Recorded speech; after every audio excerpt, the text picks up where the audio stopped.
നമസ്കാരം. മനസ്സിലൊരു മഴവില്ലിൽ ഇന്നലെ എന്നോടൊപ്പം ഉണ്ടായിരുന്നത് വിനോദ് കോവൂരും ഭാര്യ ദേവുമായിരുന്നു.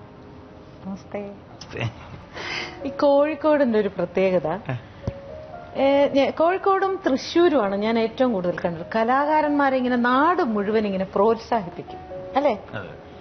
ഇപ്പൊ ഈ പറഞ്ഞ മാതിരി തന്നെ ഇപ്പൊ വിനോദിന് ഒരു ഉയർച്ച വരുന്നു, അല്ലെങ്കിൽ വിനോദിന്റെ ഒരു സിനിമ, അല്ലെങ്കിൽ വിനോദിന്റെ ഒരു സീരിയൽ എന്ന് പറയുമ്പോൾ ആ നാടിന്റെ മുഴുവനും ഒരു ആഘോഷമാക്കി അവരിങ്ങനെ മാറ്റുന്ന അങ്ങനെ ഒരു, എനിക്കൊന്ന് കേരളത്തിൽ ഈ രണ്ട് ജില്ലയാണ് ഞാൻ ഏറ്റവും കൂടുതൽ കണ്ടിട്ടുള്ളത്. നമ്മുടെ നാട്ടിന്റെ കലാകാരൻ, ഒന്നാമത് കോഴിക്കോട്ട് നിന്ന് ഒരുപാട് കലാകാരന്മാർ വന്നിട്ടുണ്ട്, അല്ലേ?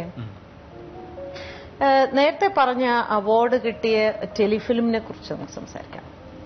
അതൊരു നമ്മുടെ കേരളത്തിൽ ഇന്ന് വളരെ നമ്മളെ വല്ലാതെ നമുക്ക് സങ്കടം തോന്നുന്ന ഒരു അവസ്ഥ നമ്മൾ അനുഭവിക്കുന്ന ഒരു കാലഘട്ടമാണ് അതല്ലേ?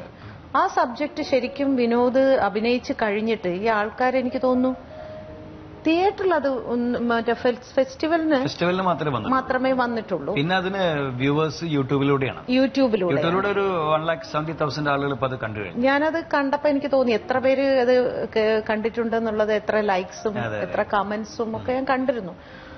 അപ്പൊ ആ സിനിമ പേഴ്സണലി വിനോദിനെ ബാധിച്ചിട്ടുണ്ടോ, അല്ലെങ്കിൽ പേഴ്സണലി വിനോദിന് അതിന്റെ എക്സ്പീരിയൻസ് വല്ലതും ഉണ്ടായിട്ടുണ്ടോ?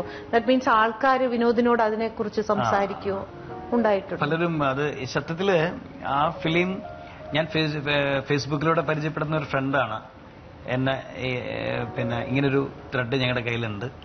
അപ്പൊ അവർ പറഞ്ഞപ്പോ എനിക്കത് ഭയങ്കര ഇൻട്രസ്റ്റിംഗ്. അപ്പൊ ഞാൻ ചോദിച്ചു, ഞാൻ ചെയ്താൽ മതിയെന്ന് ചോദിച്ചു. പയ്യന്മാരാണ്, ഒരു 23 വയസ്സുള്ള ഒരാളാണ് ഇതിന്റെ ഡയറക്ടർ, ജീവജ് രവീന്ദ്രൻ എന്നാണ്. ആ സാറ് ചെയ്താൽ മതി, സാറ് ചെയ്യണോ, അത് സാറിനെ ഞങ്ങൾ മനസ്സിൽ കണ്ടെന്ന് പറയും. അങ്ങനെയാണത് ചെയ്യുന്നത്. പക്ഷെ സത്യത്തില് ഇപ്പൊ അതൊരു വലിയൊരു സിനിമയിൽ അഭിനയിച്ചതിനേക്കാളും കൂടുതൽ അംഗീകാരവും. നമ്മളെപ്പോഴും ഡോക്യുമെന്ററി ഷോർട്ട് ഫിലിം എന്ന് പറയുമ്പോൾ നമ്മൾ വളരെ ഒരു തള്ളിക്കളയുന്ന, പക്ഷെ അത് കുറെ കൂടി ആൾക്കാരുടെ ശ്രദ്ധ കിട്ടുന്ന ഒരു മെസ്സേജാണ് അത് പലർക്കും. കാരണം അത് കണ്ട ഒരുപാട് പിതാക്കന്മാര് ആ സിനിമ കണ്ടിട്ട് വിനോദേ അത് ഭയങ്കര വേദനയായിപ്പോയി വിനോദേ, പക്ഷെ വിനോദ് എന്തിനാ ഇങ്ങനത്തൊക്കെ പോയി ചെയ്യണം, വിനോദ് തമാശ ചെയ്താ പോരെ എന്നൊക്കെ ചോദിച്ചെന്നോട് ഒരുപാട് ആൾക്കാർ വിനോദിനെ വിളിച്ച് സംസാരിച്ചു, ഒത്തിരി പേര്. കാരണം എന്നെ ഒരു ഡോക്ടറൊക്കെ വിളിച്ചിരുന്നു മഞ്ചേരിയിൽ നിന്ന്. ആ ഡോക്ടർ വിളിച്ചിട്ട് പറഞ്ഞു, എന്റെ ക്ലിനിക്കിൽ 2 ആഴ്ച മുമ്പ് നടന്നൊരു ഇൻസിഡന്റ് ആണ് ഇത്. അപ്പൊ എനിക്ക് അത്ഭുതമായി. പിന്നെ എനിക്കും, ഞാൻ നേരത്തെ പറഞ്ഞു, ഞാൻ കൗൺസിലിങ്ങിനൊക്കെ പോയിരുന്ന കാലത്ത് ഞാനൊരു സ്കൂളിൽ കൗൺസിലിങ്ങിന് പോയപ്പം 10ാം ക്ലാസ് പഠിക്കുന്ന 2-3 പെൺപിള്ളേർ എന്റെ അടുത്ത് കൗൺസിലിംഗ് വേണമെന്ന് പറഞ്ഞപ്പം അവരൊക്കെ എന്നോട് പറഞ്ഞൊരു കാര്യം എനിക്ക് വിശ്വസിക്കാൻ പറ്റിയില്ല, ഇങ്ങനെയൊക്കെ ഉണ്ടാവുമോ എന്നുള്ളത്. എന്നാൽ സ്വന്തം വീട്ടിൽ അച്ഛനാണ് കുട്ടികളുടെ പേടി സ്വപ്നം, ബാപ്പ. അത് എങ്ങനെ നമ്മൾ ആ കുട്ടികൾക്ക് പേടിയാണ്. ഉമ്മയുടെ അടുത്ത് അല്ലെങ്കിൽ അമ്മയുടെ അടുത്ത് പറയാൻ പറ്റില്ല, പറഞ്ഞ അച്ഛൻ ചിലപ്പം കൊല്ലും, അതുകൊണ്ട് പറയുന്നില്ല. കുട്ടികളൊക്കെ സഹിച്ചിരിക്കുക, അച്ഛനനുസരിച്ചിരിക്കുക. ഇതെന്താ ഒരു അച്ഛനൊരു മകളോട് എങ്ങനെയാണ് അങ്ങനെ ഒരു തോന്നലുണ്ടാവുന്നത്?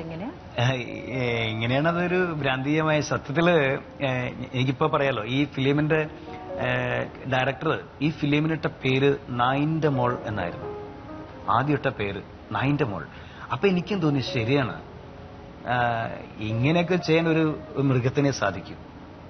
ഒരു മനുഷ്യത്വമുള്ള ഒരാൾക്ക് അല്ലെങ്കിൽ വിവേകമുള്ള ഒരാൾക്ക് ഇങ്ങനെ ചെയ്യാൻ പറ്റില്ല. സ്വന്തം മോളെ ഇങ്ങനെ ഉപയോഗപ്പെടുത്താൻ പറ്റുമോ? അതുകൊണ്ട് പേര് ആപ്റ്റാന്ന് എനിക്ക് തോന്നി. അയാളുടെ മകള്. അപ്പൊ ഞങ്ങള് രസകരമായിട്ടൊക്കെ, പക്ഷെ അത് സെൻസർ ബോർഡ് എന്തായാലും സമ്മതിക്കില്ല. ആ കാരണം കൊണ്ടാണ് ഈ സിനിമയ്ക്ക് അതേ കാരണത്താൽ എന്ന പേര് വന്നത്. Same reason. അതേ കാരണത്താൽ അത് ശരിക്കും എനിക്ക് ഭയങ്കര ടച്ചിങ് ആയിരുന്നു. ഞാൻ എന്താ വെച്ചാല് ആ ഫിലിമിൽ അഭിനയിക്കുമ്പം ഫിലിമിലെ ഒരു 12 മിനിറ്റും വളരെ ഈ പറഞ്ഞ കോമഡി, കോഴിക്കോടൻ കോമഡി ആയിട്ടാണ് പോകുന്നത്. വളരെ ഈസി ആയിട്ട്.